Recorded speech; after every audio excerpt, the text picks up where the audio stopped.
Okay, are we going? I think we're going. Okay, this is an experiment because I don't have any partner to help me by filming me, so I have to film myself. And holding the things I have to show you and filming at the same time is a bit of a problem. But I don't promise this to be an expert delivery of a story. That is not its purpose. It would be nice if it could be, but it's way more important, the message that this story has for you, than the delivery of it. And I wrote down all the things. This is not the original paper that the story was put on, but this is what I've moved it to. I once called it the descent and ascent of the dove. You might see that right here. And these are the word for words that was given to me. And as I tell this story, I will use the words that were given me, plus I will elaborate on them, but when I do, I'll let you know that I am. I was just holding a square of paper and looking at it. And so here I'm going to just show you the square of paper. You just look at this square of paper, and what you do, and this is me now, not the words that were given to me, is you imagine that this is all that there is. There's nothing but this square of paper. And if you can go there in your mind to say, okay, I will imagine that, well, then we can get going, because now we're starting with square one. That's a popular saying. Let's get back to square one and rethink this, you know. So the first fold of the dove, or the crane, is to fold from corner to corner. And then you have the pyramid. And then the second fold will be to fold from corner to corner again. And you have another pyramid, only smaller. And in a way, it looks sort of like a butterfly, because look at this. It has two wings. And pretend that's a butterfly, because that will be part of this story. Now, I will read you the words that were given me by Spirit. And this is what I just started writing on the paper that the first fold was on. We start out with an empty sheet. What we make of it is a flying dove, and with the dove we will soar to heights not reached before.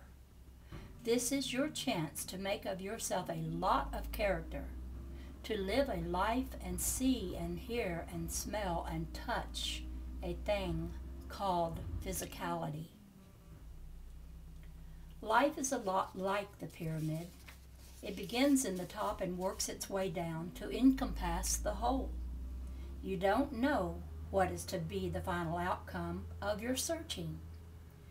You move onwards and you overcome all the obstacles in your way as you increase yourself, replacing your old for the new, coming and going on your journey into the expansion of yourself. You use all of the skills you possess to make new worlds in order to enlarge your boundaries. You are macrocosm in your expanded state. You deem the world as though it were all you. Before you lay a wilderness of excitement that you want to decrease your allness in order to appreciate. You decide to become less than your wholeness. And so you fold in upon yourself, making the microcosm. Now that's the second fold, the microcosm.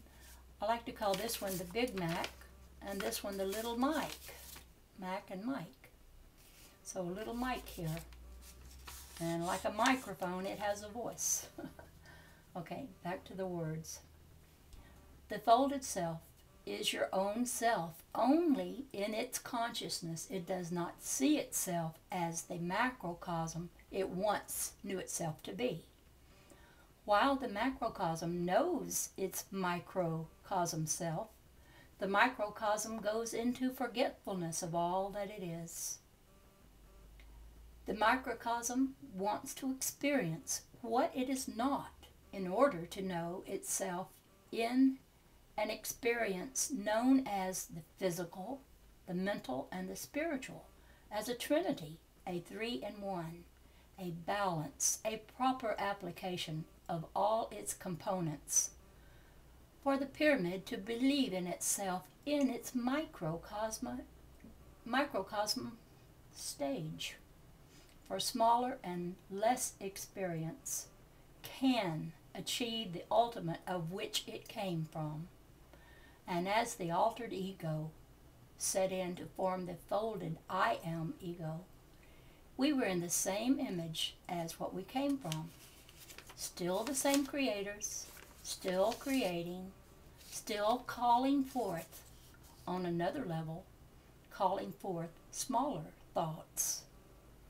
Yet, knowing that we were a lot more than we were consciously aware of being, we started carrying ourselves around with our words, creating a form unlike the pyramid we came forth from.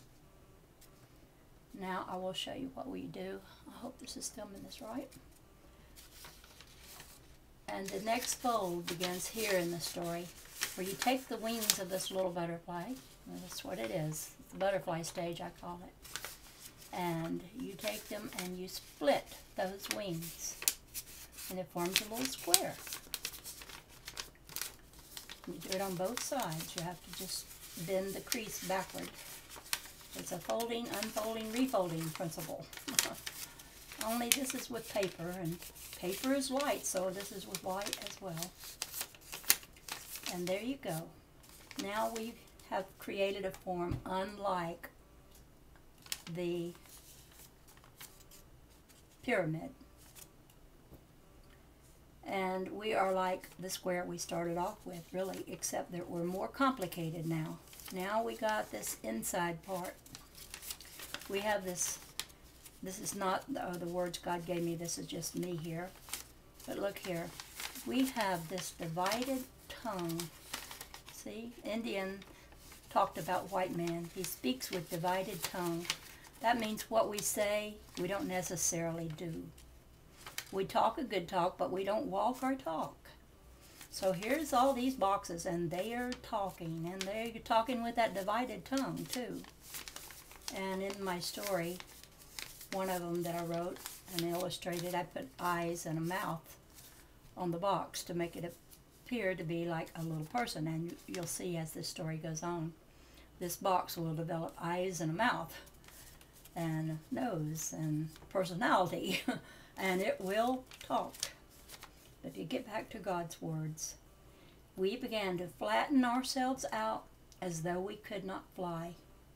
We caused ourselves to be split into opposites in our effort to maintain a balance, for our words were creating for us many things which would get us into a state of dependency.